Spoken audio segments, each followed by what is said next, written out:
We're going to have a look now at the system of segregation that existed in the southern states of the United States. Now, the information that I've used and what I've drawn upon here in this video and the next come from two books. The first one, which I quite like, is The American Civil Rights Movement, Documentary History by Green and Cheatham. So keep an eye out for that one in the library. The other one that is kind of useful out there is Field's Civil Rights Movement. Both of these books, if you can track them down, got some good primary sources, good secondary source interpretations as well. Now, when we're talking about the Jim Crow South, let's think about where we're talking about. This is the context, a geographic context of the Civil Rights Movement. Not a bad map. Again, hit pause if you want to, write down some questions. But this shows where most of our civil rights activities happened during the period of the 1950s and 1960s. When we're talking about the Jim Crow South, we're thinking about the area in which Jim Crow laws particularly operated. This is a system of segregation that operates across the United States. Now, it was most obvious and most systematic and most rigidly enforced in the South, but there are elements of what are called Jim Crow laws and Jim Crow segregation across large parts of the United States that are actually outside the South. But let's have a look at the South and the Deep South, where these laws were most rigidly enforced and where they were most obvious. So the Jim Crow South we're talking about is this area here. Now, the states we could particularly notice as having Jim Crow laws are Arkansas, Louisiana over here in the west, Arkansas. Don't say Arkansas, Arkansas. Louisiana, Tennessee, Mississippi, Alabama, Georgia, Florida, South Carolina, North Carolina, and Virginia. Now, other areas involved in the with Jim Crow type laws exist, and there are areas outside this that really were part of the civil rights movement, although the movement was really a southern event. Our cities where Jim Crow laws are challenged most obviously are now marked in green. In Arkansas, Little Rock, very famous for the Little Rock 9, Jim Crow laws around education are challenged. We've got voting rights challenged in Selma and the march from Selma to Montgomery in Alabama. We have Birmingham, also extremely important in the civil rights era, and basically we see their children rising up. Martin Luther King very active in Birmingham, challenging segregation there. And we have the Greensboro area of North Carolina, where we see particularly sit-ins. These are areas challenging segregation in other facilities such as what they refer to as lunch counters, restaurants, cafes, and so on. Now, remember, the Deep South is even more intense. And when people talk about particularly Mississippi, we're starting to see the rigid enforcement of Jim Crow laws, sometimes violently. So, when we're looking at those areas I've highlighted in blue there, I've got Monee, Jackson, Philadelphia, all sites of murders. Lynchings, very common in the Deep South, Mississippi, Alabama, Louisiana. Mississippi was known to be perhaps the most rigid of the Jim Crow states, the most repressive, oppressive of African Americans. I've marked Memphis there as well because you can see Memphis, Tennessee is not far from Mississippi, and it's there that Martin Luther King himself is assassinated later on. It's interesting when we pick up this story of challenging the Jim Crow laws, we pick up the story actually outside the South. We pick it up in Kansas. And particularly the Brown versus Board of Education case arises at Topeka, Kansas, sometimes said Topeka, but Topeka, Kansas, and it challenges segregation in education. Notice Kansas isn't generally considered part of the South. Okay, I've marked also at this stage Washington, D.C. So much of the civil rights movement has links to Washington, D.C., the seat of the United States federal government, capital, where the White House is. And so we see connections between segregation in the Deep South and South the Jim Crow laws of the Deep South and the South to other areas of the United States that are worth being aware of.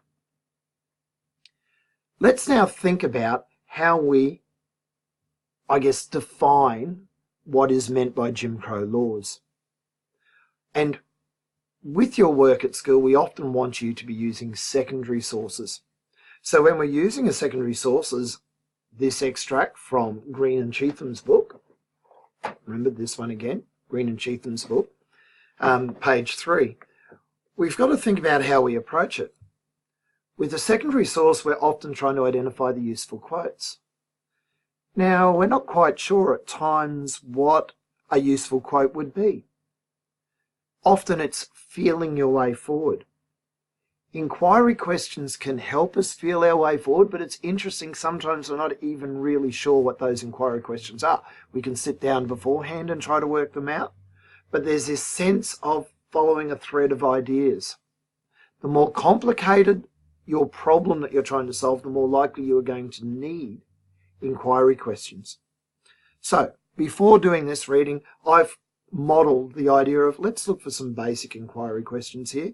I think really in a flipped video like this, we're trying to figure out what the term Jim Crow refers to. What's Jim Crow? The second thing is, how does it relate to segregation in the South? We know it's connected to the South. We know it's about segregation. How's this all connect up? Strikes me as reasonable sort of questions. And thirdly, how does it relate to the civil rights era, which is the heart of our study? How does this concept of Jim Crow connect to the civil rights era? So we do our reading. And as we do this reading, I'd suggest you might want to hit pause now and read ahead and think, what should I highlight as I address these focus questions? Okay, so what I'm going to be looking for first as I do this secondary source reading is trying to find some sort of definition of what Jim Crow is. And it's not long into this first paragraph in page 3 at the beginning of the book that the term is defined. Let's get our head around it. For your studies, Jim Crow comes to refer to a complex system of laws and customs that buttress, that support white supremacy and also segregate and oppress African Americans in the South. Not a bad definition. Historians most typically use the term to refer to the period between the late 19th century and the beginning of the modern civil rights period in the 1950s. So we're talking probably since the Civil War, 1867-ish, through to 1950. That's a long period, nearly 100 years of Jim Crow laws, this complex system of laws across the South. Now, the segregation laws are firmly entrenched throughout the South, and I think that gives me a good answer to the question, what Jim Crow refers to. Let's go then to our second question. How does it relate to segregation in the South? And it seems that the last point that I've highlighted here is taking me in that direction. So, reading on, Jim Crow regulates the lives of blacks, African Americans, politically, economically, and socially. Seems to be taking me in the right direction about relating to segregation in the South. Reading down a little bit further, whites typically expected African Americans to hold only the most menial of jobs, the lowest level jobs. Managerial and skilled positions were to be reserved for whites. Okay, so we're starting to see the idea of Jim Crow laws creating a system of occupational segregation in the South, an economic segregation in the South, which is often overlooked. We think law, but now we're talking economics as well. It moves on to talk social segregation. Social segregation from requirements for separate accommodation in public facilities to ordinances, rules maintaining separate black and white neighbourhoods were created that made blacks inferior in society. They're stamped with a badge of inferiority. Quite a good little quote, which is maintained by legal and extra-legal means. Now that's an interesting question. Extra, beyond legal. There's legal methods of keeping people in place, and there is beyond the legal means. So we've now got a sense of how these Jim Crow laws relate to segregation in the South. getting a better idea from the secondary source, and there's probably some good quotes there if I were using this in a form of assessment. If I was writing an assignment, I found some good quotes that help me to define and explain what is meant by Jim Crow laws. So how does this concept of Jim Crow relate to the civil rights era? This would be an example of an inquiry question that I have to respond to myself. I think the entire piece of information here gives me an idea that the civil rights era, the civil rights movement, is trying to overturn this entire system of Jim Crow law and segregation. So this is the starting position, and the civil rights movement is the challenge to it. Now, what we need to think about is law comes up a lot. We've been talking a little bit about law in class and our resources. We know this whole civil rights movement relates to the concept of civil rights that comes up in the US Constitution. Perhaps now we need to be a little bit more expert in that aspect, and so we've got some further research to do. When we want to fill out the picture of what civil or what Jim Crow laws are, we need to corroborate that secondary source information with some primary source quotes. We're now wanting to back it up with some actual hard examples. Where are those hard examples most likely to be? Well, we've got an idea from the secondary source we just read. That last line of the first paragraph, which talks about laws. Segregation laws existed in Tennessee from the early 1880s. They continue through the 20th century with segregation laws entrenched throughout the South.